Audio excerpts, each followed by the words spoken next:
So in part 3 of chapter 2, we're going to finish up what type of action to take during an emergency. So we've already gone through assessing the scene and figuring out the type of treatment that needs to be needed and when transport to a hospital is necessary and how and when to activate the EMS system.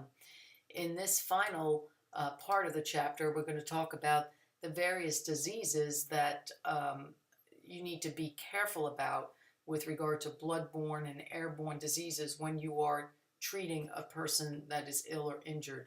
So there are risks of these infectious diseases. A communicable disease is a disease that can spread from one person to another. So you have to follow standard precautions. Assume that all injured people and ill people are infected and can spread an organism that can pose a risk of transmitting an infectious disease. This way you're, covering all bases. Even if they're not, you're following these standard procedures so that you protect yourself and anybody else from transporting any type of diseases. First and foremost, you want to wash your hands before and after contact. Use soap and warm water if possible. You want to rub your hands together for at least 15 to 20 seconds. Rinse and dry with a clean towel.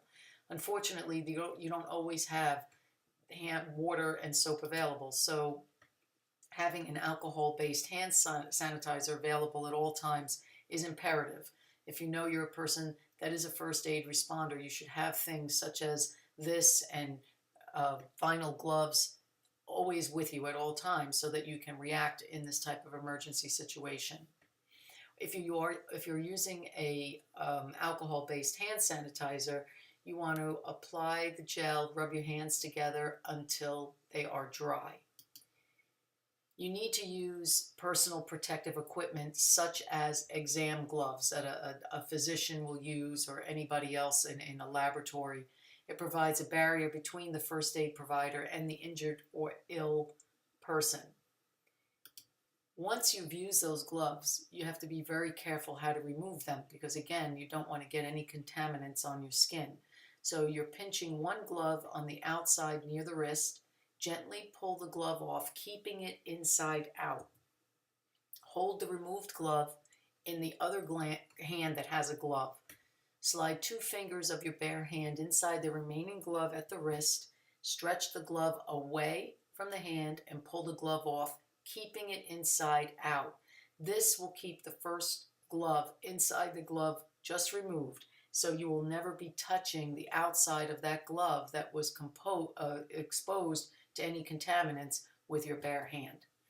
Once you've removed the gloves, you have to dispose of the gloves in a biohazard container. If one is not available, then seal it in a plastic bag and then wash your hands or use alcohol.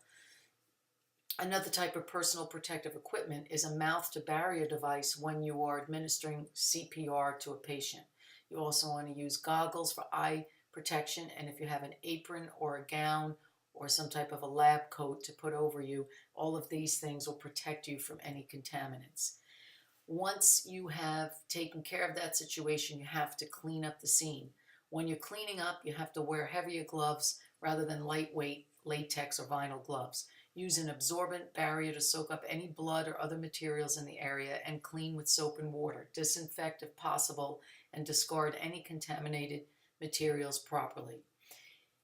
If you have been exposed to blood or body fluids, you have to wash yourself or the area that's been contaminated with soap and water. Report the incident to a supervisor or a personal physician to let them know you've been exposed and seek medical care immediately. Bloodborne diseases are diseases that are carried by an infected blood person, and airborne diseases are transmitted through the air by coughing or sneezing. So these are things you need to know in order to protect yourself and others at the scene. Unfortunately, not every situation ends with a person being treated properly. There are, some that end up dying on the scene, which can be a very traumatic situation, not only for the person that has died, but the people around that are with that person or you that are treating that person. The most important thing is to avoid negativity. Assure the person that is dying that you'll locate their family, give them hope. Don't volunteer any information to them or others. Just keep simple, clear information if they ask. Use a gentle tone and a reassuring touch, because after all, they are in a situation where they're probably very, very scared, in a lot of pain, and they really can use even a friendly face, even if they don't know you. It would comfort them during that time. Let them know that you're doing everything that can be done and giving the best care and help that you possibly can. Unfortunately, there is a grieving process even for the people that are with them. So if it's a group of people and one person is dying and the others are injured, and they realize this person is either dying or has died, they're going to go through the typical grieving process. They'll start screaming, they'll be in denial, they may be angry, they'll be begging you, please, try something else. They'll get very, very depressed, and then finally, eventually, they'll accept it. But these stages, can take time. So you need to be aware of what they are and understand the process that the person is going through as they see a loved one dying or dead. Interact with those survivors. If the person that they are with has passed, don't even let them know that they've died. Just talk to them, leave the confirmation of death to the physician or the EMS, and allow those survivors to grieve. Provide clear, honest, simple information. Offer them support and comfort. Do not leave an individual survivor alone. Use a gentle tone and reassuring touch with them as well. So that about covers it for chapter 2. A lot of information here.